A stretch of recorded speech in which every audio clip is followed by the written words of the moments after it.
Alors bonsoir et bienvenue au Centre d'Universalité pour cette conférence en compagnie de Daniel Kemp. Je vous rappelle tout d'abord le spécial de la soirée, c'est-à-dire qu'à l'achat ce soir de votre billet pour la prochaine conférence de Daniel, vous pouvez avoir gratuitement l'une ou l'autre des cassettes qui sont sur la liste des conférences enregistrées par Daniel et que sa prochaine conférence, donc vendredi prochain à 20 heures, aura pour titre Pourquoi vieillissons-nous? Mercredi prochain, il y aura une soirée d'information sur le PMC, programme maître contrôleur, donné par Daniel Kemp.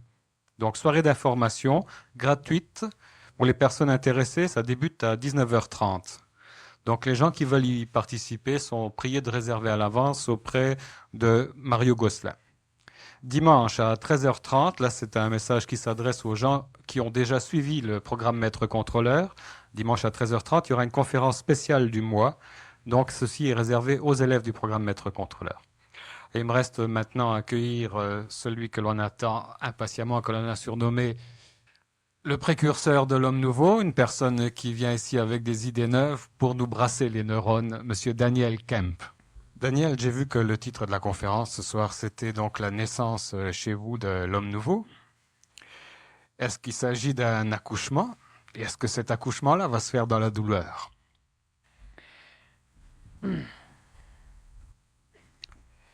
Alors, on a déjà parlé ensemble du fait que moi, je m'étais mis au monde, moi-même, et du fait aussi que chaque être humain devait un jour arriver à se remettre au monde lui-même. On a déjà aussi parlé que c'est lorsque l'on était vivant qu'on arrivait à se sortir de nos problèmes et ce n'était pas dans le monde des morts. J'ai souvent expliqué qu'une personne vivante, si elle ignorait quelque chose, une fois morte, elle l'ignorait toujours. Ce n'est pas parce qu'on est mort qu'on devient plus brillant que lorsque l'on était vivant, ce qui fait que le contact avec le monde des morts, le contact avec les personnes disparues ne peut pas nous aider à nous en sortir. L'être humain est vivant et les personnes qui font partie du monde des morts recherchent le contact avec les vivants. Maintenant, c'est les morts qui ont besoin de cette apparence de contact. Ça ne sert jamais l'être humain vivant. Se remettre au monde ou se mettre au monde, consciemment, intelligemment, si on regarde encore l'antique religion catholique qui nous parle qui nous relate certaines paroles du Nazaréen, celui qui ne renaît pas. Alors évidemment, il y a un apôtre qui lui demande, est-ce que je dois re-rentrer dans le ventre de ma mère pour ressortir? Non, pauvre cave. C'est pas ça que ça veut dire. Alors donc, lorsque moi je dis aussi qu'on doit se mettre au monde, ben, cela ne veut pas dire mourir pour renaître, dans le sens biologique du terme. Cela veut dire être conscient de ce que l'on fait et être capable d'accepter. C'est quoi se mettre au monde? C'est comme l'enfant qui doit naître. Il se met au monde s'il se laisse naître. Et s'il résiste, on le met au monde. Il ne se met pas au monde. Mais ça peut retarder un peu l'heure de sa sortie, peut-être de quelques secondes, de quelques minutes. Évidemment, l'enfant dans l'utérus de la mère ne résiste pas parce qu'il n'a pas la conscience de la lutte. Pas encore. Mais s'il aurait la conscience de la lutte, s'il déciderait de résister, alors il faudrait le mettre au monde. On appellerait ça une césarienne. Et il y a une grande partie de l'humanité qui va être mis au monde de force. Pour eux, ça va être souffrant parce que si tu ne veux pas accepter la transformation qui te change, elle te change quand même. Et à un moment donné, il n'y aura que la tête de l'homme ancien qui voudra rester homme ancien. Et tout le reste, la société, son corps, tous ses plans seront typiquement reliés à l'homme nouveau, sauf son ego, sauf l'identification. Un peu comme lorsqu'une personne devient ce que nous pouvons appeler âgée et qu'elle décide de remettre sa vieille casquette qu'elle avait il y a 30 ans, qu'elle garde les mêmes souliers, les mêmes vêtements qu'en 1930. Alors elle se rhabille avec la mode qu'elle a connue lorsqu'elle se sentait jeune. Elle est transformée. Elle est rendue une autre personne, mais elle refuse obstinément de rester ou de devenir cette nouvelle personne. Elle veut revivre ce qu'elle a déjà été. Alors, il ne s'agit pas, dans cette naissance-là, simplement de retourner dans une mémoire ou dans un temps, dans une forme d'inconscience. Bien au contraire, il s'agit d'en sortir. Mais dans cet accouchement, il y a certainement un cordon ombilical à couper quelque part. Il représenterait quoi symboliquement ce cordon?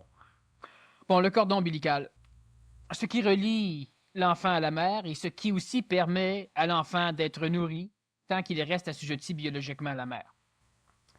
Le cordon ombilical, biologiquement, n'est pas un problème tant que l'enfant n'est pas accouché. Tant que l'enfant est dans le ventre de la mère, le cordon ombilical est nécessaire. C'est lorsque l'enfant a été mis au monde que le cordon ombilical devient qu'on doit le sectionner. Pour deux raisons. Parce que premièrement, on doit obliger l'enfant à respirer de par lui-même. Alors, tandis que le cordon est relié à l'enfant et à la mère, évidemment, c'est le sang de la mère qui vient oxygéner le corps de l'enfant. Donc, on doit obliger l'enfant à respirer. Lorsque l'enfant commence à respirer, il y a des mécanismes biologiques qui vont faire en sorte que le cordon va devenir inutile. Le cordon va donc sécher. Il va même pourrir.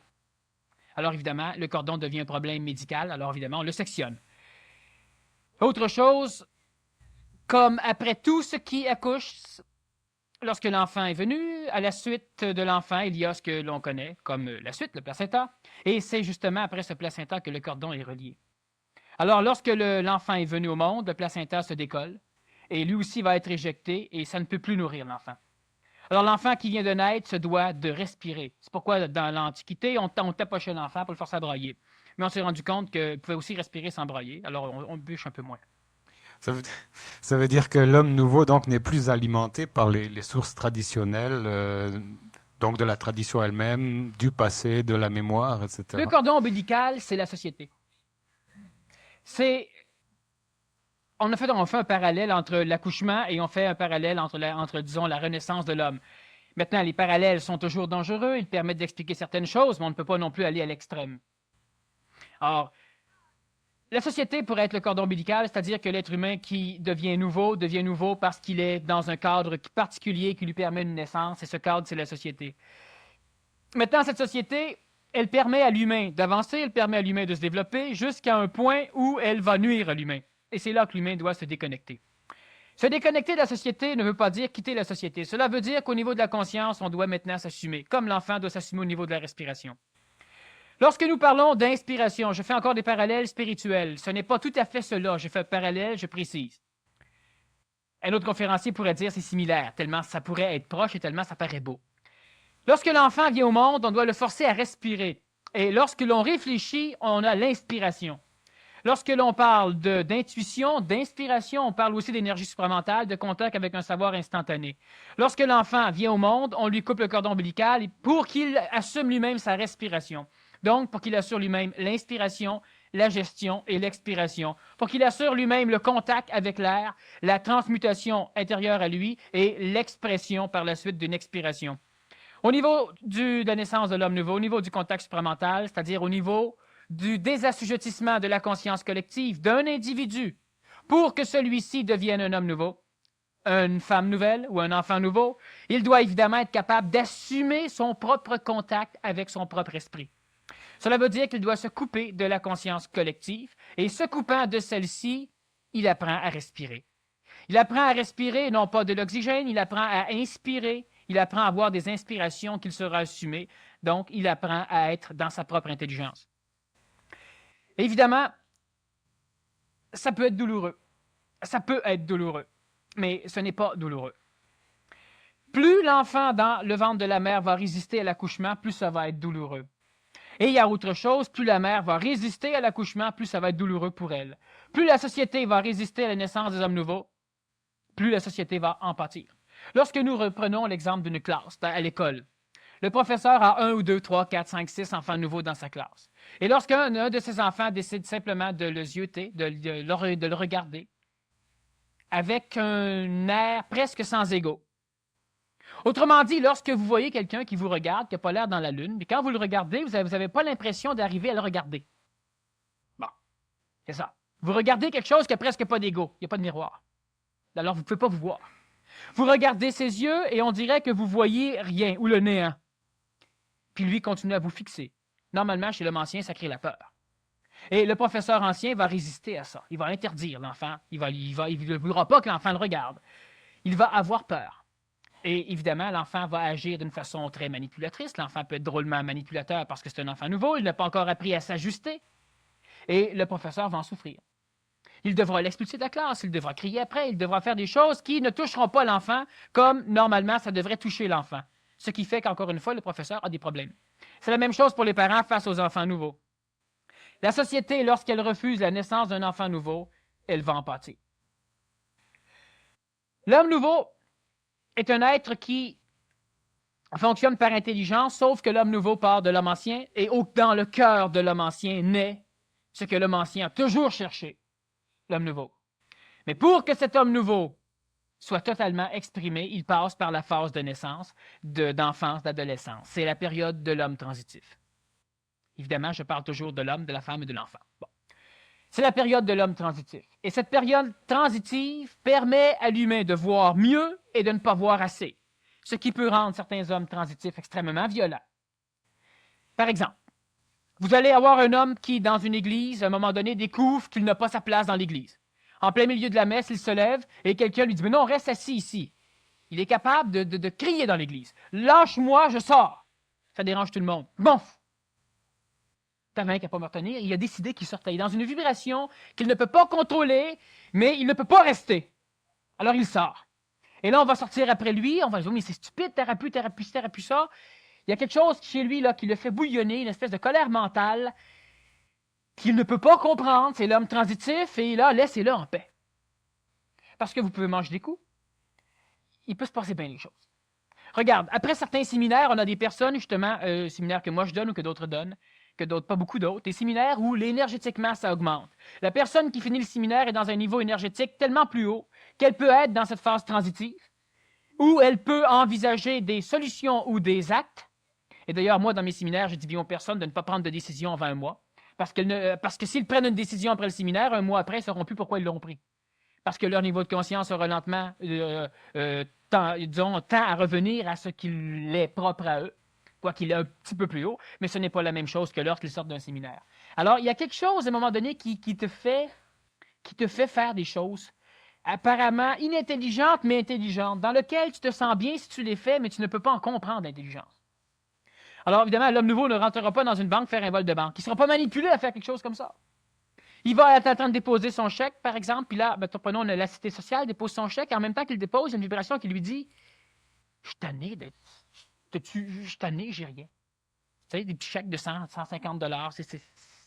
Là, il a l'impression, à un moment donné, de ne pas être à sa place avec ce budget. Il a l'impression. À un moment donné, il se regarde dans le miroir, puis il se trouve pas laid. Il regarde son linge, puis là, encore là, une fois, merde, là, il garoche sur tout le linge. Il n'en veut plus. Puis il en a besoin. Mais c'est pas ça. Il va voir des magasins qu'il n'en trouve pas. Parce qu'il regarde encore les mêmes maudits modèles. Non, ce sont des modèles énergétiquement reliés à la conscience de l'homme ancien. Étant donné qu'il est un être transitif, vibratoirement, il ne va plus avec. Alors ça l'enrage. La jeunesse, elle va...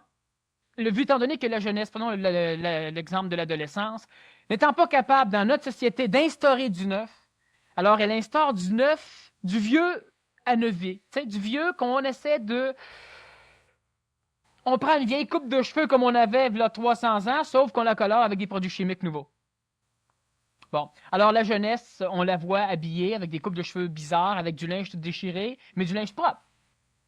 Alors avant, on avait du linge déchiré et troué, tout ça, et qui puait. Aujourd'hui, ils ont du linge déchiré, qu'on vend même déchiré parce que c'est ce qu'ils veulent, mais ils ne puent pas. Tout ça sont des changements superficiels au départ, là, qui vont avec l'homme transitif. Il y a certainement des changements bien plus profonds qui correspondent à son niveau de conscience par la suite. Y a-t-il une autre étape, là? Bon. Prenons l'exemple typique d'un homme ancien qui devient transitif et qui finalise l'être-té nouvelle. À travers ce que je vais expliquer, plusieurs d'entre vous, vous allez vous retrouver. Sans doute tous, vous allez vous retrouver, mais pas nécessairement dans toutes les étapes. Bon. Alors, l'homme ancien. Femme, homme ou enfant. Homme, humain. L'homme ancien, il a un but dans la vie. Un but qui est un but collectif. Soit qu'il veut avoir une famille et des enfants, soit qu'il veut aller à l'école, à l'université, réussir une carrière, etc. Être pilote d'avion, être policier, être médecin, être même religieux, être quelque chose. Puis la retraite en 2014. Oui. Sinon avant. Celui qui, il peut aussi vouloir simplement travailler pour le gouvernement fédéral, c'est-à-dire être sur l'assistance sociale. Il peut. C'est pas grave. Il a une idée que lui, bon, moi, je ne fais rien. Moi, je vais en faire. Mieux ça va être. Bon, c'est la même chose. Et il s'intéresse, ça va de soi, parce qu'on ne devient pas transitif si on ne s'intéresse pas à quoi que ce soit. D'évolution. Bon. Il s'intéresse soit à la science, à l'ordinateur, par exemple. Peut-être l'assistance sociale, il peut avoir un ordinateur chez lui, puis là, s'amuser à faire les programmes. Il s'intéresse à quelque chose d'amélioratif. Donc, il y a chez lui quelque chose qui le force à exprimer du neuf, adapter du vieux pour apparemment faire du neuf. Ou bien il va être un artiste, ou bien il va être intéressé par la médecine, ou bien il va être intéressé par l'ésotérisme, les sciences occultes. Dans le début, il va se faire tirer aux cartes pour connaître son avenir. Et puis, à un moment donné, il se rend compte que si je connais mon avenir, c'est pourquoi? C'est parce que j'aimerais pouvoir la changer. Si je veux la changer, c'est que l'avenir est instable. Si l'avenir est instable, je ne peux pas connaître mon avenir vu qu'elle bouge tout seul. Autrement dit, si je n'ai pas de destinée, parce que je peux le changer. Si j'ai une destinée, je ne peux pas la changer. Si j'ai une destinée, je vais connaître l'avenir, ce qu'on me dit, c'est ça qui va arriver. Alors à quoi ça me sert de savoir vu que je ne peux rien changer? Mais si je peux le changer, c'est qu'il n'y a pas de destinée. S'il n'y a pas de destinée, le tireur de cartes ne peut pas me dire ma destinée vu qu'il n'y en a pas. Bon, alors la personne, elle commence à avoir comme un doute dans l'occulte. Au niveau des sciences occultes, elle dort, à un moment donné, dans ses rêves, soudain, il y a quelque chose, quelqu'un qui vient frapper à sa porte. Quelqu'un qui vient lui parler, ou elle fait un rêve merveilleux, où elle voit une société nouvelle. Ça peut être sur une autre planète avec des dômes de cristal, ça peut être la société atlantéenne, ça peut être... Elle fait des rêves. Elle peut aussi, simplement, dans un rêve, rencontrer quelqu'un qui vient lui dire qu'elle est plus évoluée que les autres. Elle est merveilleuse, elle est parfaite, elle est ceci, elle est cela. Alors, à un moment donné, cette personne, elle allait à la religion parce que, bon, elle était collective, on l'a instruite à la religion. Souvent, si c'est des personnes de mon âge, elles ont été jeunes, obligées d'aller à l'église, pendant que les parents n'y allaient pas. Si c'est un peu plus âgé, ben, normalement, les parents y allaient avec eux. Bon. Et puis, plus jeunes que ça, ben, normalement, ils vont plus. Bon. À un moment donné, elle lit des livres. Elle tombe sur des livres comme Le Troisième œil de l'Absame pas. Elle tombe sur des livres d'Alan Kardec, de différents auteurs. Pas plus, c'est ces choses-là. Jonathan Livingston de Goéland. Et puis là, ça la frappe. Là, ça la frappe parce qu'elle a l'impression que peut-être qu'il y a quelque chose d'autre que la science ne connaît pas. Alors, automatiquement, étant toujours dualiste, elle va diviser les choses en deux. Il y a ceux qui sont imbéciles, qui pensent tout savoir, et puis il y a les sciences ésotériques ou les sciences occultes, et c'est ça qu'il faut étudier. Alors, suite à cela, elle voudra soit connaître l'ordre rosicrucien, soit rentrer dans différentes écoles ou suivre des cours à certaines places, ou simplement connaître un libraire ésotérique pour commencer à aller jaser avec lui. Alors, à un moment donné, elle devient un peu sensu d'une librairie ésotérique, où elle va souvent pour pouvoir discuter, jaser. Alors, on parle. Bon. Elle peut simplement aussi acheter quelques livres, s'abonner à la collection de Robert Laffont avec tout le paquet de livres noirs qui ne sert à rien. Bon, elle met ça dans sa bibliothèque. Et puis là, elle lit et ça l'intéresse de plus en plus. On parle de réincarnation. Elle accepte lentement l'idée. Pas nécessairement, mais en tout cas, je donne un exemple d'un prototype type. Elle accepte l'idée de la réincarnation sans nécessairement comprendre des mécanismes, mais elle accepte l'intelligence collective des explications de la réincarnation. Elle commence à parler que Dieu, c'est peut-être pas Dieu comme on le connaît, c'est peut-être quelque chose de plus vaste, de plus grandiose, que l'humain est peut-être aussi un Dieu, que l'humain est peut-être inexprimé, que l'humain a peut-être une puissance qu'il ne connaît pas, mais qu'il doit justement trouver, que l'humain a peut-être un rôle sur la planète Terre ou un rôle cosmique qu'il ne connaît pas, mais il y en a peut-être un. C'est pas parce qu'il ne le connaît pas qu'il n'y en a pas. Bon. Lentement, cette personne discute avec d'autres. Elle veut rencontrer d'autres personnes pour en parler. De deux choses l'une. Ou bien elle ne trouve personne dans ses amis qui veulent en parler, ou bien elle en trouve quelques-unes et elle se forme un petit clan. Et puis là, elle exclut les autres. Ou bien elle devient une autre personne malheureuse qui ne peut pas en parler à son mari, ou à sa femme, ou à ses amis, ou à son professeur, ou etc., parce que les autres sont... Bon. À un moment donné, évidemment, on passe par l'intérêt des ovnis. On veut savoir s'il y a des extraterrestres. On veut savoir des choses là-dessus.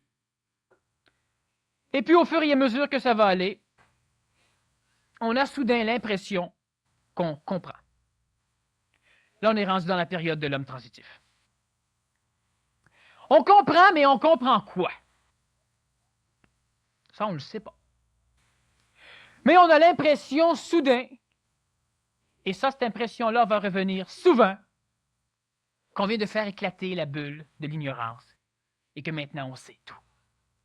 Maintenant, on sait comment ça va marcher, la vie. Maintenant, on sait comment on va régler nos affaires. Maintenant, on sait comment on va s'organiser.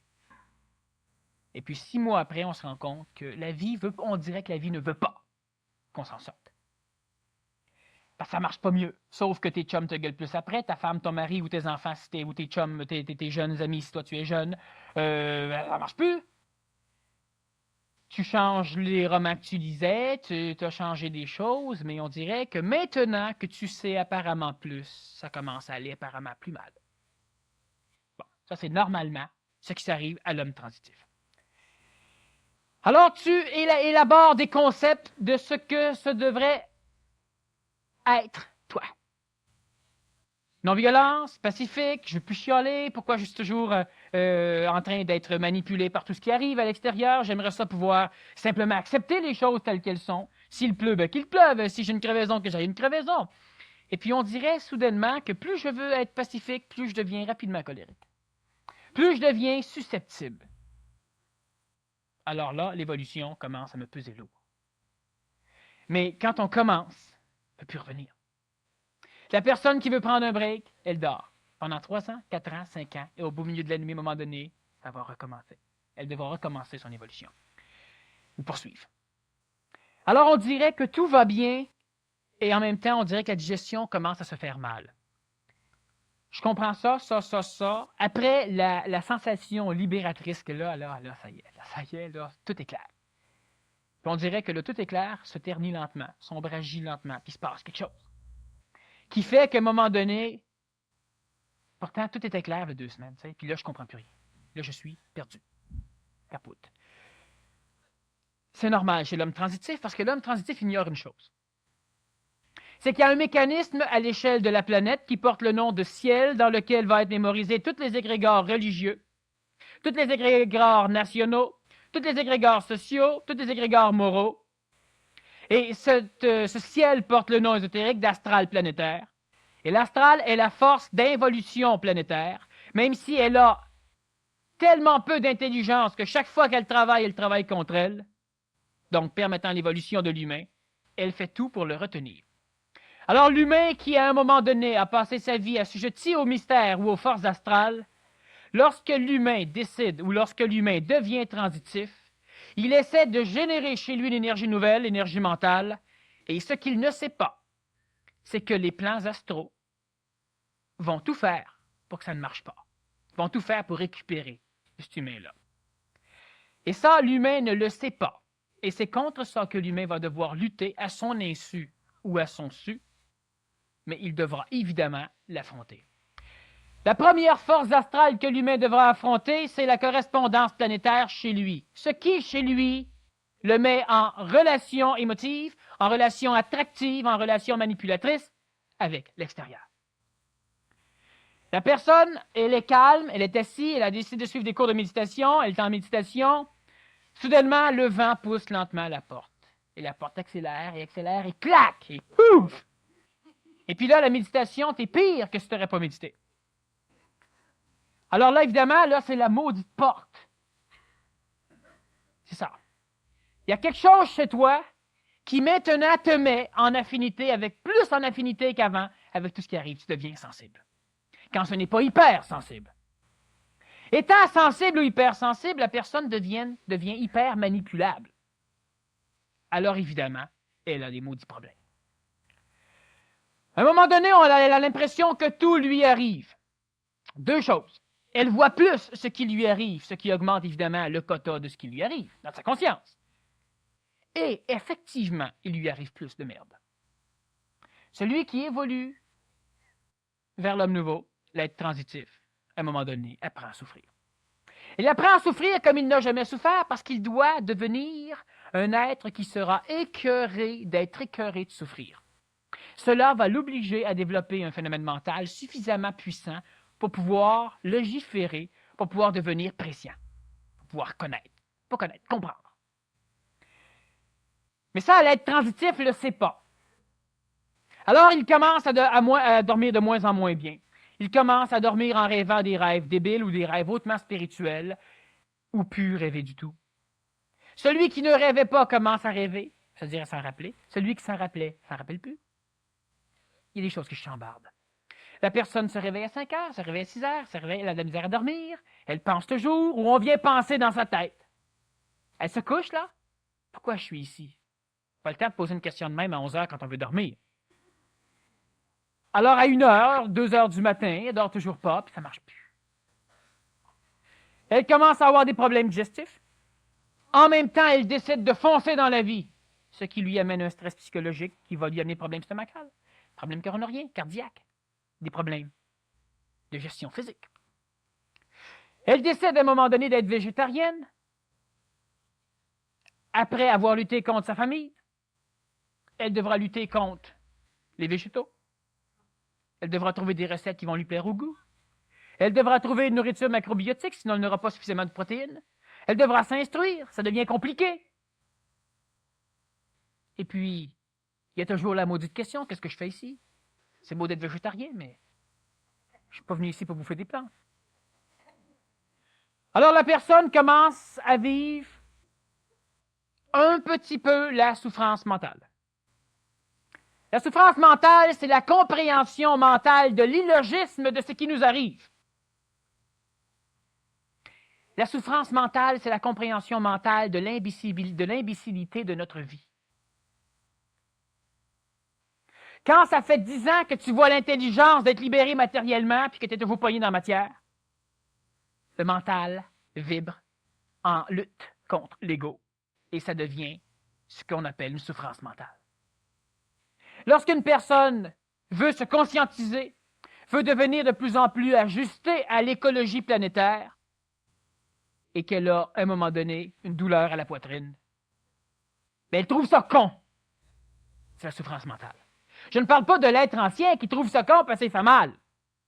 Je parle de l'être transitif qui trouve ça con. Il se fout que ça lui fasse mal. C'est qu'il se dit simplement, c'est-tu débile? C'est inutile que j'ai un problème cardiaque. C'est inutile. Je sais que je dois entretenir ma santé. Je sais ceci, je sais cela. Je n'ai pas le temps de tout faire, mais je sais. Puis je n'ai pas besoin de ça pour apprendre. Je le sais. Laissez-moi juste le temps. On va le faire. Laissez-moi le temps. Laissez-moi encore 5 ans, 6 ans.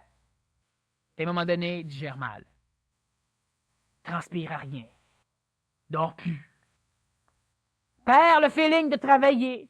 Plus capable d'avoir dans sa tête assez d'énergie pour pouvoir se lever et faire quelque chose. L'enfant, plus rien savoir de l'école. Plus rien. Les parents, on va le punir. Punissez. Qu'est-ce que vous voulez que je vous dise? Il rentre à l'école, là, il arrive en retard, le prof l'engueule.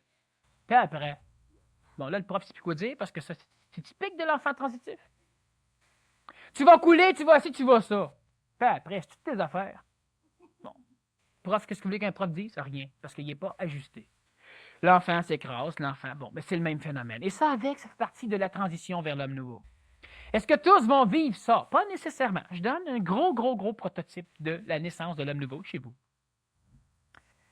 Ça, évidemment, pour qui tout va bien encore, pas de problème. Vous êtes encore dans la partie où tout va bien, mais à un moment donné, vous allez vivre une partie où tout devrait aller bien, mais tout n'ira pas bien. Et le problème, c'est que celui qui commence à comprendre se pose une question. Une réponse tend à naître chez lui, ou bien on lui envoie l'exorcisme de l'évolution, celui qui va prendre l'évolution chez lui et la mettre à l'extérieur. On lui envoie un être spirituel, un guide, un maître ou un gourou. Un faiseur d'involution, un stagnateur. Et celui-là va donner la réponse à la personne pour qu'elle se sente bien. Si c'est le psychologue, il va dire, ben oui, c'est normal. Si c'est un prêtre, ben, les voies de Dieu sont impénétrables. Puis on va lui expliquer un petit peu que là, c'est normal à cause, etc. On va faire les 3-4 couplets de la Bible, puis on va la mettre à terre. Bon, on va dire c'est correct. Si c'est un professeur d'ésotérisme, si c'est un n'importe quoi, il va donner des réponses. Et là, la personne, par ses réponses, elle les prend, puis ça va pas pire. Sachez une chose, c'est que n'importe quel être qui commence à transiter vers l'homme nouveau, ça va très bien, ça va très mal, ça va très bien, ça va très mal, ça va très bien, ça va très mal. Savez-vous pourquoi ça va très bien, ça va très mal? C'est que quand ça va très mal, vous commencez à grouiller. Quand ça va très mal, vous commencez à en avoir assez. Quand ça va très mal, vous braillez, mais mentalement. Vous êtes prêt à tout casser, mais ce n'est pas une colère émotive. Quand ça va mal, vous finissez par en avoir par-dessus la tête. Et quand ça va mal, vous êtes prêt de détruire tout ce qui vous empêche de comprendre.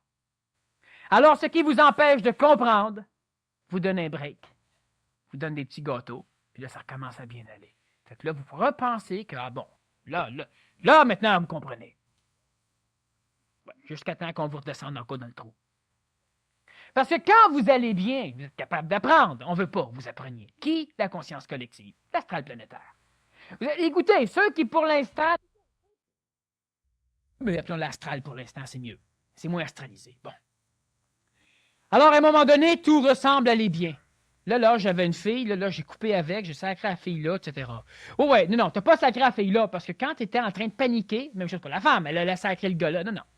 Les deux marchent pas, puis les deux veulent s'en aller, puis les deux s'en vont pas. Ils peuvent pas s'en aller, ils sont collés. On les manipule pour qu'ils restent ensemble. Quand les deux pensent à se suicider ou à se tuer l'un l'autre, ou quand les deux deviennent suffisamment dangereusement écœurés pour briser des chaînes, ben là, on leur permet de plus souffrir l'un l'autre, puis de pouvoir se séparer. Alors, les deux ont l'impression, ou celui qui transite a l'impression, que là, c'est lui, là, il vient d'apprendre, il vient de passer une nouvelle étape, c'est lui qui a décidé. Il n'a pas décidé. Ce qui l'obligeait à rester avec l'autre, psychologiquement, émotivement, astralement, a été déconnecté pour qu'il puisse s'en aller. Alors là, il est sûr qu'il est correct. Première femme, premier gars qu'il rencontre, bien, il recommence. Mais là, il sait, là, il se trompe pas, là, celle-là ou celui-là, lui, je le sais, il ne se trompe pas. 4 mois après, dans la merde, encore pogné en bas. Puis là, ce coup-là, il sait. Bon, c'est la même chose. Financièrement, j'investis ce coup-là, je le sais. Ça tombe dans le trou, hein? Bon. Là, ça va plus. Là, t'en as marre. Ah, on te présente de quoi? Là, t'étudies ça. Ah oui, là, c'est ma chance. Là! Puis 6-7 mois après, t'es encore dans le trou. On te présente encore quelque chose. Là, c'est ça. Là, on s'en va comme ça, là. Évolution ondulatoire. L'humain peut dire, oui, mais à chaque crête, je suis un peu plus haut. Oui. À chaque crête, t'es un peu plus haut, puis à chaque crête, t'es un peu plus bas. C'est vrai. Parce qu'il se trouve que aussi bien vous êtes, aussi mal vous allez être. Et ça, ceux qui ne l'ont pas encore vécu, vous allez le vivre. Autre problème astralisant qui empêche l'être transitif de fonctionner convenablement et en même temps ce qui le pousse à fonctionner plus rapidement. C'est que normalement, il est toujours à vivre avec quelqu'un qui est là pour l'empêcher de fonctionner. Si c'est la femme qui devient transitive, le mari l'écrase, le mari ne comprend rien. Si c'est le mari qui devient transitif, la femme l'écrase, la femme ne comprend rien. Et l'humain transitif, présentement, astralement parlant, est toujours connecté avec quelqu'un qui va vouloir tout faire pour le garder à terre. Est-ce que la solution, c'est la séparation? Absolument pas. Dans quelques rares cas, peut-être, ça vous regarde. Mais pas dans la majorité des cas. Parce que, justement, l'être humain qui est en transition doit apprendre. Non pas à mettre le taureau, à tuer le taureau, mais il doit apprendre simplement à contrôler le taureau de façon à ce que le taureau ne puisse plus rien y faire. Alors, la moitié, la personne avec qui l'on vit, normalement, astralement parlant, évolutivement, cosmiquement parlant, elle va nuire. Et si cette personne n'est plus capable de vous manipuler tout en restant là, cette personne n'est plus capable de vous rendre malheureux, cette personne n'est plus capable de vous faire chier, cette personne n'est plus capable de rien faire chez vous, puis qu'elle reste là, vous êtes un homme nouveau. Lorsque plus un seul humain, puis un seul rêve, puis une seule question n'est capable de vous manipuler, de vous hanter, de vous déformer, de vous bloquer, vous êtes un homme nouveau. Mais il y a celui ou celle qui veut plagier l'homme nouveau et qui s'en va dans un monastère ou qui s'en va dans un petit recoin tout seul, qui se loue un petit logement tout seul. Il n'y a plus personne qui la dérange, parce qu'il n'y a plus personne pour la déranger. C'est pas ça. Se recueillir de temps en temps dans la forêt, c'est bon. Plus être capable de revenir, c'est plus bon.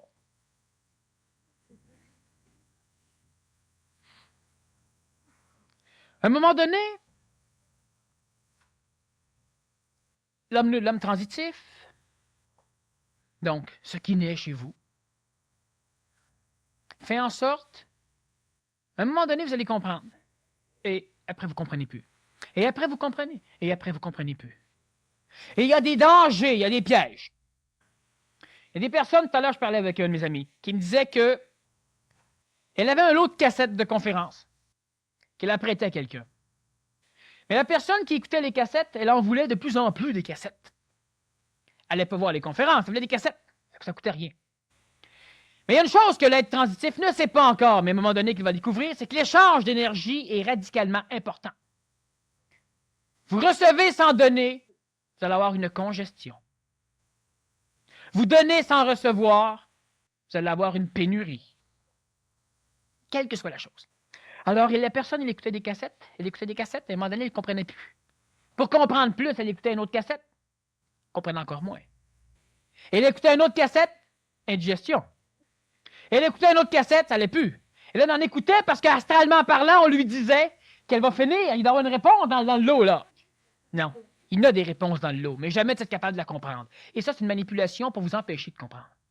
Alors, la personne, à un moment donné, elle ramasse les cassettes. Elle retourne voir celui qui lui a prêté les cassettes, et puis là, elle veut jaser avec. Elle veut que l'autre lui explique.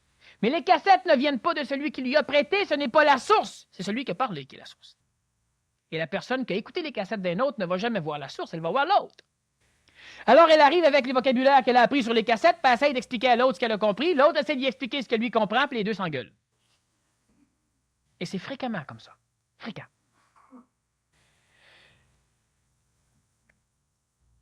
Sachez une chose. Tant que l'humain s'ajuste à l'ensemble, il ne souffre pas réellement. On souffre tous, mais on ne souffre jamais individuellement. Lorsque l'humain essaie d'évoluer malgré l'ensemble, il y a des mécanismes que vous connaissez ou que vous ne connaissez pas, mais que vous allez apprendre à connaître, qui vont s'allier pour tout faire en sorte que vous ne puissiez jamais évoluer malgré l'ensemble. La première expression de ces mécanismes va être vos compagnons de travail, vos enfants ou vos parents, votre famille. L'extérieur ne veut pas que vous changiez. Qui sont les personnes qui ont le plus de difficultés à accepter vos changements? Ceux que vous connaissez ou ceux qui vous connaissent. Ils ne veulent pas vous changer. Vous faites juste vous peigner différemment. Et il se passe quoi? Il se passe qu'on le remarque en masse. Faites que vous coupez les cheveux. Tout ce qui vous change est noté et renoté par l'extérieur. Vous vous habillez différemment à un moment donné. Vous allez devoir donner des explications aux autres. Ah oui, parce que vous ne pourrez pas passer votre vie dans le monde des autres sans vous excuser auprès des autres d'être différents et sans expliquer aux autres. Parce que les autres, ils veulent comprendre. Les autres, ils ne veulent pas comprendre, ils veulent simplement que vous leur donniez des moyens de pouvoir vous prouver que vous avez tort. Pourquoi t'es rendu que tu t'habilles différemment? Je t'ai toujours vu avec un veston et une cravate, là, je sais pas, là, qu'est-ce qui te prend? Ta nouvelle sexe, ça, là? Tes livres, ça, là, qui te rendent de même, c'est quoi, qu'est-ce qui arrive? C'est ça, réglé bien raide. Ou tu fais partie d'une secte, ou tu fais partie d'un livre, tu fais partie de rien de ça. Non, c'est simplement que j'avais le goût de changer, tu sais. Oh ouais, mais j'en connais plein qui ont changé. Présentement, ils sont pognés, sont cimetières ou dans des sectes, là. Ils ne peuvent pas. 2 jours après, la personne rentre et elle te voit en train simplement de te laver le nez, ou de faire des respirations, ou de faire du jogging, ce que tu n'as jamais fait. Ben, qu'est-ce qui arrive encore, là? Tu veux dire, c'est quelque chose qui ne va pas? Veux-tu qu'on en chasse? Puis là, l'homme transitif devrait répondre, oui, il y a une affaire qui ne va pas. Toi, tu me nuis en maudit. Là, j'ai rien à t'expliquer. Non, ça ne marche pas comme ça. Ça ne marchera pas comme ça. L'enfant de 12 ans qui décide de faire du yoga sans parler à ses parents. Les parents s'inquiètent en maudit. Ses parents ne font pas. Ils vont s'inquiéter. Qu'est-ce qui se passe? C'est le yoga. Il y en a qui se droguent, qui font du yoga. Fait que check bien, il y en a qui, tu sais, veulent dire, oh, n'importe quoi! Tout pour le barrer! Oh, mais ça veut servir à quoi, du yoga? C'est pour rendre ça pied souple. Laisse-les donc faire. Il va bien s'en rendre compte, ça sert à quelque chose ou non? Ah, jamais de la vie. La collectivité, elle est là pour vous empêcher d'avancer. Vous devez être comme tout le monde. Si tout le monde un jour se fait une coupe punk, ben on va regarder celui qui n'en a pas une, puis on va lui dire, voyons, qu'est-ce qui arrive? Puis si personne s'en fait sauf un, même chose. Qu'est-ce qui arrive? Bon, il est rendu végétarien. Hein? C'est bien ça. Là. On ne pourra plus l'inviter. Il va chialer tout le temps. Là. C'est toi qui chiale, pas l'autre. C'est ça qui arrive. Alors, quand je vous dis qu'il y a une conscience collective, une agglomération d'individus dans leur conscience, pas physiquement, qui font en sorte que l'être humain doit être normal. Normal, c'est être assujetti à la normalité. Cela veut dire être comme la majorité. Si la majorité est incorrecte, c'est correct d'être incorrect. Parce que c'est correct d'être normal. Et on est normal quand on est incorrect, quand tout le monde est incorrect. Si tout le monde arrive en retard dans un cours, le prof, il chiale pas. Mais sinon, il arrive en retard, là, le prof, il chiale.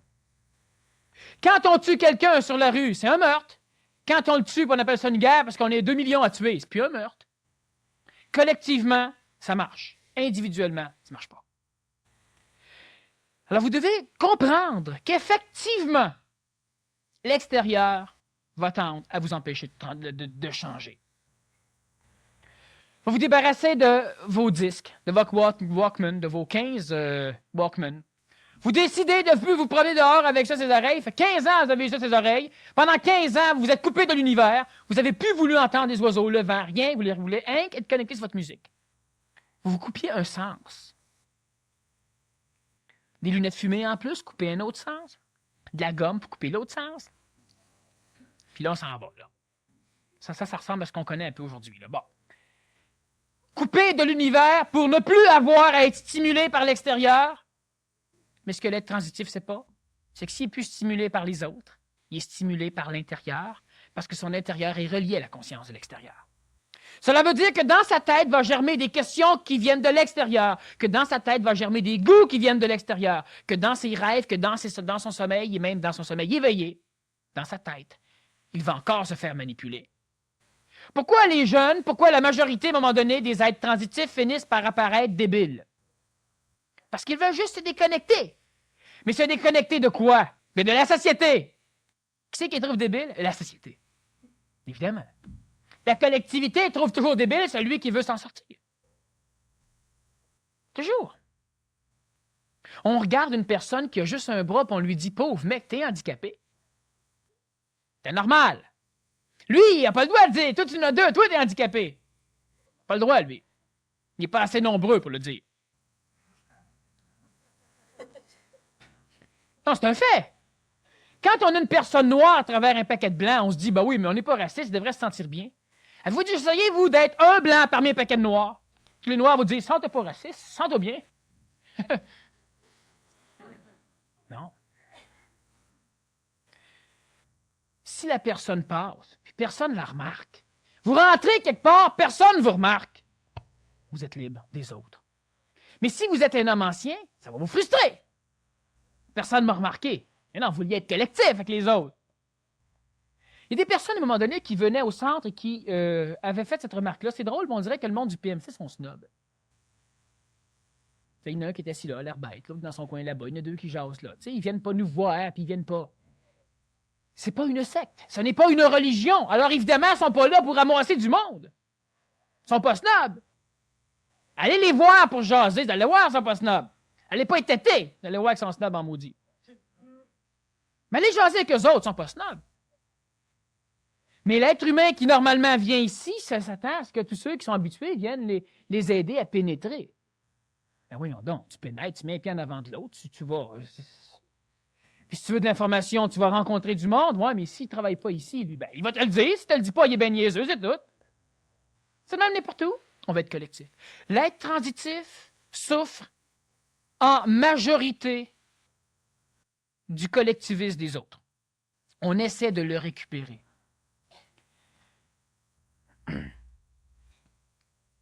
Dernièrement, je regardais un film que j'avais trouvé... un film que j'ai jamais vu de publicité. C'est un film que j'ai loué. Très, très intéressant si on veut savoir ce qu'est un enfant nouveau. Impeccable. Veut pas, l'intelligence fait en sorte que les producteurs de films, de temps en temps, ont une petite connexion inconsciente. Ils vont mettre en film une extrapolation de ce que pourrait devenir l'avenir. L'avenir ne sera pas comme les films. Mais c'est une tendance énergétique. Il faut juste en voir le fond, pas le reste. Et on découvre, c'est un enfant. Et à un moment donné, les parents sont en beau maudit. Ils sont malheureux parce que leur enfant, quand il se lève, il fait son lit, il place sa chambre, il n'a jamais besoin de rien. Il réussit tout. Fait que les parents vont à une partie de baseball, et puis là, les enfants jouent du baseball, et puis là, etc. Mais leur enfant, eux, fait juste des coups de circuit. Ben oui, parce qu'il pense que ça fait plaisir au monde, il fait des coups de circuit. Puis à un moment donné, chaque fois, ben là, le monde voit bien qu'il était anormal. Et les parents commencent à se sentir drôlement malheureux.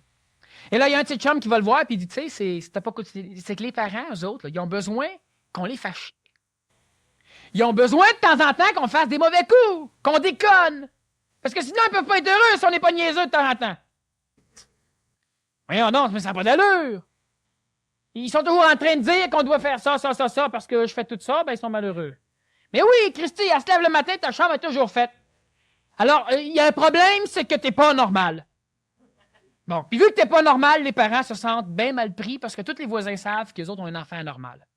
Un enfant parfait ou anormal? Faudrait que tu sois un peu plus normal.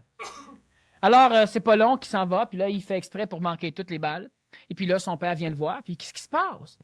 Il dit, de toute façon, je t'ai écœuré parce que je fais ça juste pour tomber à l'orgueil. Ben oui, non! Tu devrais te forcer un peu, puis l'enfant, il répond, va te faire foutre. Puis là, il n'a jamais dit ça, fait que là, il s'en va. Là, la mère accourt après, puis il trouve qu'il va fort. Fait qu'il dit, OK, la prochaine fois, il m'a déconné, il m'a faire plus attention. Autrement dit, il n'a pas déconné émotivement, il s'est rien qu'amusé à faire exprès pour que ça passe. Puis là, il se dit, OK, prochaine fois, il m'a faire le fou. Prochaine fois, il m'a été en colère, il m'a faire attention. Il dit, bon, c'est ça. C'est pas accepté. L'enfant a une difficulté majeure à être ce qu'il est lui, parce qu'on le force à devenir normal. Et c'est normal parce que les parents sont normaux. Et parce que les parents sont normaux, doivent être des parents normaux. Doivent être reconnus normaux par tout le monde. Et il y a un autre problème, c'est que l'enfant nouveau va dans une école d'enfants anciens, avec des professeurs anciens. Alors, ça crée un gros problème pour l'instant. C'est une espèce de crise d'adolescence de l'homme nouveau, l'homme transitif.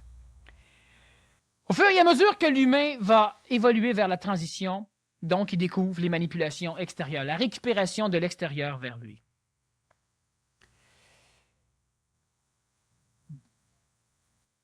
À un moment donné, l'homme transitif, la femme ou l'enfant transitif, se demande s'il ne serait pas mieux simplement de plier bagage et de s'en aller. Quel que soit l'âge. La manipulation astrale va le forcer à se sentir coupable, à souffrir. Et mentalement, il va souffrir de se sentir coupable, parce qu'il n'en voit plus l'intelligence.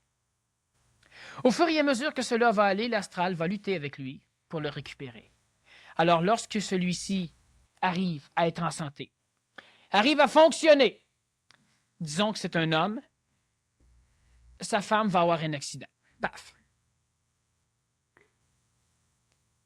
Alors, il est obligé de s'occuper de sa femme. Perte de temps et d'énergie. Si c'est la femme, ça peut être le mari qui devient malade. Parce qu'il vient un temps chez l'homme transitif où lui tel qu'il est, ne peut plus être atteint par les manipulations astrales. Cela veut dire que lorsque l'homme transitif est là, il se rapproche radicalement de l'homme nouveau. Lorsqu'il ne peut plus être malade. Lorsqu'il rentre dans sa chambre le soir et qu'il sent comme quelque chose de bizarre. Il se sent juste un peu mieux et tout ce qui est bizarre dans la chambre n'est plus là. On ne peut plus le manipuler. Lorsqu'il rencontre un chien qui monte les dents, il regarde le chien et le chien s'assoit. Il reste transitif, ce n'est pas un homme nouveau. Lorsque lui ne peut plus être atteint d'accident, lorsqu'en automobile, il n'a plus d'accident, lorsqu'il ne peut plus rien lui arriver, pas parce qu'il met une lumière autour de son char, non, pas parce qu'il est assujetti à des phénomènes spirituels, pas parce qu'il demande aux forces astrales involuantes de le laisser en paix par la prière, par les invocations ou par les offrandes, parce que lui devient une autorité dans le monde des morts, dans le ciel, dans le monde de l'astral, et lui ne peut plus être touché. Alors, on va toucher ceux qui lui sont proches. Sachez une chose, c'est que tout ce qui vous met en relation émotive avec l'extérieur est une clé pour vous bloquer dans votre évolution. Mais Daniel, excuse-moi, mais qu'est-ce que c'est qui manque à l'homme transitif pour atteindre un niveau de croissance exponentiel, régulier, sans heurts, sans choc, là, une vitesse de croisière? Qu'est-ce que c'est qui lui manque? Une société d'hommes transitifs ou d'hommes nouveaux. Dans la société actuelle, ce n'est pas faisable. L'homme transitif dans la société actuelle va fonctionner avec des ratés, jusqu'à un moment donné où il sera capable d'énergiser lui-même le cadre dans lequel il va vivre et manipuler tout l'extérieur de façon, si ça marche rondement. Pas nécessairement manipuler contre l'extérieur, mais d'organiser tout le monde. Ma femme peut plus être malade, parce que si ma femme est malade, je connais des plans qui vont souffrir. La femme est correcte. lentement l'homme transitif vers l'homme nouveau. L'homme nouveau va commencer à gérer l'extérieur. Pourquoi on ne peut pas? Parce que regarde simplement ceci. Toi, tu arrives à l'école, tu t'assois, tu es un jeune. Tu es en secondaire 2 ou secondaire 1, par exemple. Et puis, le professeur rentre et tu remarques que le professeur, aujourd'hui, a un problème. Le professeur, bon, aujourd'hui, on va faire telle affaire. Toi, tu remarques que, la semaine dernière, on a fini avec ça, puis bon, tu lèves la main. Ouais, qu'est-ce que tu veux? Si le professeur est bien collectif, il te parle par ton nom de famille. S'il est un peu moins collectif, il te parle par ton prénom. Alors, tu lui fais simplement signifier que là, ce qu'il nous demande de faire, là, ça va servir absolument à rien. On ne va rien apprendre avec ça aujourd'hui. On devrait plutôt... Bon, le professeur, s'il n'est pas un être transitif ou un être nouveau, là, il va-tu t'en dire? Il va te donner un sermon. Hein? Alors, tu es obligé d'être un être transitif, un enfant qui va à l'école, puis qui a l'impression d'être là et de perdre son temps. Bon, et qu'est-ce que tu penses de la solution qu'a essayé d'adopter Aurobindo, par exemple, avec la création d'Euroville, l'idée de communauté? Est-ce que tu penses qu'en créant une communauté particulière, un genre de micro-société, ça favoriserait cette évolution-là? Bon, si on va parler, au lieu de parler d'Euroville, on va parler du projet OFSA. Bon, l'Organisation du village scientifique de l'avenir, qui est parrainé par le Centre de l'universalité. C'est un peu similaire à ce que Aurobindo a voulu faire, sauf que ce n'est pas un projet de communauté, c'est un projet de société communautaire, dans un cadre hyper moderne. Bon. Est-ce que la création présentement d'un village ou d'un microcosme dans lequel on pourrait, même légalement parlant, avoir la possibilité de donner, disons, de créer une école élémentaire et secondaire, d'avoir son propre hôpital, avec des médecins qui font partie de cette conscience. Enfin bref, légalement avoir ce qui est déjà demandé par la loi, sauf de réunir les personnes transitives ou nouvelles, disons transitives pour l'instant, toutes les réunir ensemble, créer un cadre dans lequel ils pourraient travailler et vivre. Est-ce que ça donnerait un coup de pouce royal et radical à l'homme nouveau ou à l'homme transitif ou aux enfants? Ça va de soi. Il y a un problème, c'est est-ce que la société extérieure va permettre cela? Quels vont être les problèmes fondamentaux? Qui va déterminer la consistance de chacun des individus hommes transitifs qui pourront venir dans ce village? Je donne un exemple. On a une personne qui est professeure de PMC et qui est drôlement solide, une femme. Présentement, elle est enceinte. Et elle se rend compte que le fœtus absorbe presque toute cette énergie évolutive, donc elle se fait charrier au bout d'un bord à l'autre régulièrement. Alors, qu'est-ce que cette personne pourrait faire dans un village? Mettons, elle serait dans ce projet, dans le village déjà. Elle devient une personne qui sort dehors, qui s'assoit avec des cousses à broyer. Et là, elle a besoin, peut-être, elle voit bien l'absurdité, mais elle a l'émotion de brailler. Et l'homme transitif ou nouveau qui passe à côté, il la regarde puis elle laisse faire. Parce que ça sert à rien d'aller l'instruire à rester comme ça. Mais elle, est-ce qu'elle va être capable de ne pas créer de problème dans ce village? Autrement dit, est-ce qu'on a présentement suffisamment d'hommes transitifs constitués un village? Et est-ce qu'on a suffisamment d'hommes transitifs suffisamment transitivés pour pouvoir construire un village qui aurait la faculté de rester? Le projet OFSA, c'est de créer un cadre pour permettre, l'expérimentation de solutions sociétaires, de solutions sociales, éducatives, etc., pour pouvoir être transposées dans le cadre de la société actuelle. Ce n'est donc pas la création d'un village ectopique qui se ferme et qui ne veut rien savoir. Bon. Juste pour ajuster. Mais ce serait une solution si cela pourrait être faisable. Pour que cela soit faisable, tel que conçu par l'homme nouveau, cela demande suffisamment d'argent, cela demande suffisamment d'individus prêts et suffisamment d'individus individuels. Cela demande du temps, cela demande plusieurs petites choses qui sont extrêmement grosses pour l'homme ancien, mais qui deviennent petites quand tu es un homme nouveau, mais il faut quand même les avoir. Cela demande des choses et cela demande aussi de se poser une question, est-ce que c'est le temps? Bon, tu fais ce village, et là, il y a 200 000 têteux qui veulent rentrer dedans. Bon, il y en a qui veulent payer 20 000, 30 000, 40 000. Il y en a qui gagnent à la loterie, gagnent 7, 8, 9, 10 millions, puis ils veulent acheter la moitié de ton village. Ça marche pas. T'as un producteur de film qui vient voir, qui dit merveilleux, merveilleux, good, good, good, beautiful, beautiful, j'achète. Puis là, il va absolument me faire un film là. Puis là, il dit simplement, je loue toutes les maisons pour un mois, fait que je vous donne, je sais pas moi, 500 millions, clairez-moi ça. Là, tu fais une réunion de village. Puis là, tu demandes est-ce qu'on claire ou on claire pas. Il y en a la moitié qui disent oui, la moitié qui disent non. Fait que là, tu te ramasses dans quel genre de village? Un village ordinaire. Une communauté ordinaire créée par l'homme ancien. Où personne ne sait exactement ce qu'il est intelligent. C'est intelligent, ça, on fait mieux de le faire ailleurs, ça, on fait. T'es pas là à faire de la propagande. Mais si ça flatte ton ego le moindrement, ben là, t'es d'accord. Puis là, tu as donné des raisons intelligentes, l'intellect va fonctionner, puis en fin de compte, on se ramasse avec le même problème. Alors, est-ce que c'est le temps? C'est sûr que l'être humain qui transite va dire, ben oui, mais moi je serais prêt. Et de l'ego. Si t'es prêt et t'aimerais ça, c'est que c'est pas le temps. C'est pas bon pour être dedans. Mais c'est quoi les critères d'évaluation, justement? C'est ça la Il n'y en question. a pas pour l'instant. Qui Quand est- il y aura suffisamment d'individus qui vont simplement décider de le faire, ce sera le critère. Si moi je décide, bon, ben alors on le fait, alors ceux qui veulent laisser le nom pour bâtir un village, etc. Et puis là, je fais ceci, je fais cela. De temps en temps, on fait des petites expositions pour informer le monde de ce genre de choses. C'est juste une espèce on prend le pouls. Mais si on décide, moi, si je décide de vendre la salade, ça va marcher. Si je veux ramasser des dons, des choses comme ça va marcher, on va en faire un village. Sauf qu'il y aura du monde qui vont dire, moi j'ai fait ceci, ça va être un village politique. Tu sais, moi j'ai donné ça, moi j'ai fait ci, moi j'ai le doigt à ci, moi je dois à ça. Bon, moi j'ai 8 enfants, je dois à plus de terrain, puis moi les enfants s'en vont, mais tu gardes ton terrain pareil. Tu sais, il y a des problèmes. L'humain n'est pas nécessairement prêt. Alors ce qu'on fait de temps en temps, on jette de petites choses. Et puis quand il y aura suffisamment d'êtres humains qui vont dire, j'envoie l'intelligence. Si tu le fais pas, je vais le faire. Si moi je lui dis, non, c'est pas question de ça, penses-tu que c'est le temps? Bon, il y a un critère pour savoir si c'est le temps. Quand il y aura 300 individus prêts, seuls à le faire, ce sera sans doute le temps. Quand le village va se faire seul, ben ça va être le temps qu'il se fasse. Mais tant que le village aura besoin d'être motivé pour être bâti, ce ne sera pas le temps qu'il se fasse. Parce que s'il faut motiver, c'est qu'il n'y a pas d'intelligence dans la tête de ceux qui veulent le faire. Il faut les motiver. Être prêt, ça veut dire quoi? Être prêt, ça veut simplement dire être dans une intelligence suffisamment lucide et individuelle pour que si toi, tu n'as pas de motivation de personne, tu vas quand même t'arranger pour pouvoir passer par où tu as passé. Et être suffisamment intelligent pour voir aussi que si tu dois motiver d'autres personnes, c'est que ce n'est pas le temps que cette chose se réalise. C'est ça, être prêt. Prenons l'exemple. Est-ce que c'est le temps que vous alliez en Floride avec votre famille ou avec vos amis? Ben, c'est simple, demandez-leur la question. Il y a toi qui disent, oh, me tente pas trop, ben, c'est pas bien. Ah, mais là, vous les encouragez, vous les motivez. Attendez-vous ce qu'ils chialent rendu là-bas. C'est pas le temps. Si c'est les enfants qui disent, ah oui, mais c'est parce que moi, j'avais telle vue, j'avais ben là, il n'y a pas de problème.